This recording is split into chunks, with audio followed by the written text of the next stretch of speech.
ආයුබෝවන් සුබ උදෑසනක් වේවා. මිදුලේ තිබෙන කොළරොඩු හැමදාම ඉදල් වලින් හැකිවන මුත් ඇමදීම කැලැල් වුණොත් යම් කෙනෙකුගේ පැවතීම මුදල් වලින් වත් නොහැකිය දුරලීම. ආදරණීය සහෝදරයා සහෝදරිය, අද මම කතා කරන්න බලාපොරොත්තු වෙන්නේ ඉහත සඳහන් කළ කවිය ආශ්‍රයෙන් අපේ ජීවිතය අපි කොහොමද සාර්ථකත්වය කරා කැඳවාගෙන යන්නේ, අපේ ජීවිතයේ තියෙන අඩුපාඩු කොහොමද අපි නිවැරදිව අනාගත ලෝකයට ගැලපෙන විදිහට සකසා ගන්න කියන කාරණාව පිළිබඳව. මිනිස්සෙක් අතින් වැරදි වෙන්න පුළුවන්. ඒකනේ සාමාන්‍ය ස්වභාවය. වැරදි කිරීම මිනිස්ය ගතියක්, සමාව දීම දේව ගතියක් කියලා අපි කියන්නේ ඒකනේ.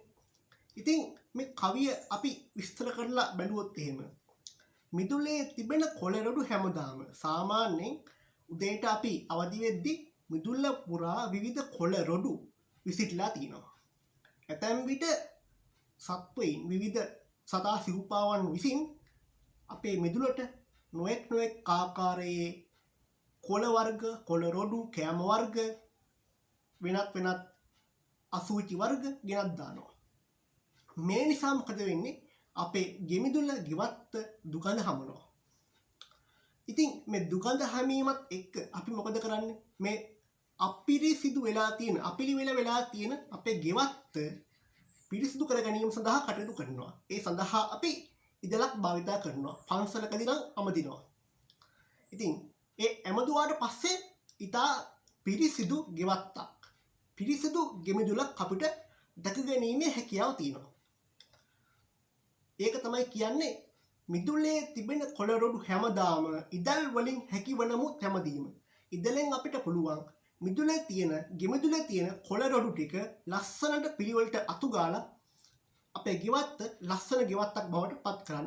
හැබැයි ඊළඟට කියන පද දෙක අපි අරන් බැලුවොත් එහෙම කැලැල් වුණොත් යම් කෙනෙකුගේ පැවතීම, මිනිස්සෙක්ගේ පැවැත්ම කැලලට ලක් වුණොත් එහෙම, කැලලක් වුණොත් එහෙම මිනිස්සෙක්ගේ පැවැත්ම තුල දැන් මූණේ නම් කැලල් කුරුලෑ වර්ග තිබ්බොත් අපිට පුළුවන් ක්‍රීම් ගාලා හරි එහෙම නැත්නම් විවිධ ප්‍රතිකාර මගින් සුවපත් කරගන්න. ලස්සන මූණක්, ලස්සන දිදුලන සමක් බවට පත් කරගන්න. හැබැයි පැවැත්ම කැලැල් වුණොත් අපි අපේ අර්ථ චර්යාව, අපේ ජීවන චර්යාව කැලලක් බවට පත් වුණොත්, හිතන්නකෝ අපි කෙනෙක්ට වෛර කරනවා නම්, අපි කෙනෙක්ට පහර දෙනවා නම්, අපි කෙනෙක් පිළිබඳව කෙනෙක් නැති තැන කටකතා පතුරවනවා නම්, ඒ හරහා අපේ පැවැත්ම මොකද වෙන්නේ? අපේ පැවැත්මට විශාල හානියක් සිද්ධ වෙනවා. අපි දිහා මිනිස්සු බලන්නේ වපරැහි, නරකැහි. අයියෝ මේ මිනිස්සයා නම් හරි නරක මිනිස්සෙක්, කුහක මිනිස්සෙක්, කේන්ති යන මිනිස්සෙක්, දරුණු මිනිස්සෙක් කියලා තමයි අපිව ගණන් ගන්නෙ. ඒ වගේම අපි සමාජයේ තුල මත්පැනින් මත් වෙනවා නම්, ඒ වගේම අපි විවිධ කුඩු ආදී ජාවාරම් වලට ඇබ්බැහි වෙනවා නම්, ඒ හරහා සමාජය අපිව හොරෙක් විදිහට, මංකොල්ලකාරයෙක් විදිහට හංවඩු ගන්නවා. මේ හරහා අපේ පැවැත්ම මොකද වෙන්නේ? පැවැත්ම ඉතා හානියට ලක් වෙනවා. පැවැත්මට කැලලක් ඇති වෙනවා. එතකොට ඒ විතරක් නෙමෙයි, අපි සමහර වෙලාවට අපි අනිත් අයට දෙන උපදෙස්, අපි උපදෙස් දෙනවා අනිත් අයට, අපි ඒවා පිළිගන්නේ නැහැ. අපේ චරිතය කළු චරිතයක්, අපේ සුදු චරිතයක් නෙමෙයි තියෙන්නේ. හැබැයි අපි පිටතට පෙන්වන්නේ සුදු චරිතයක්. හැබැයි අපේ ඇතුළාන්තයේ තියෙන්නේ කළු චරිතයක්.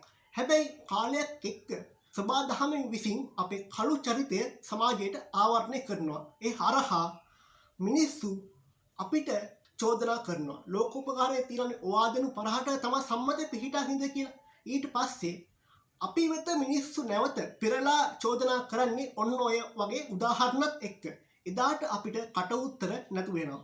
එදාට අපි අපේ නිර්දෝෂී භාවය අපිට ඔප්පු කරන්න බැරුව යනවා. ඒ නිසා අපේ පැවැත්ම කැලැල්ලක් බවට පත් කරගන්න නැතුව, අපේ පැවැත්ම අපිරිසිදු කරගන්න නැතුව, පිරිසිදු පැවැත්මකින් යුක්තව සමාජයට වගකීම හැකි, සමාජයට උදව් උපකාර කළ හැකි සමාජය තුළ හොඳ ප්‍රතිරූපයක් ගොඩනගාගත හැකි පැවැත්මක් අප තුළ තිබිය යුතුයි. අර කියනවටත් කියනවනේ කරන්න බැරි දේවල් කියන්න එපා, කියන්න බැරි දේවල් කරන්න එපා කියලා. ඒ නිසා කරන්න බැරි දේවල් කියන්නේ නැතුව, කියන්න බැරි දේවල් කරන්නේ නැතුව අපි හොඳ යහපත් සම්මා දිට්ඨියකින් සම්මා සංකප්ප ආදී වූ ආර්ය අෂ්ටාංගික මාර්ගයට අනුව ජීවත් විය හැකි යහපත් පුද්ගලයෙක් බවට පත් වෙමු.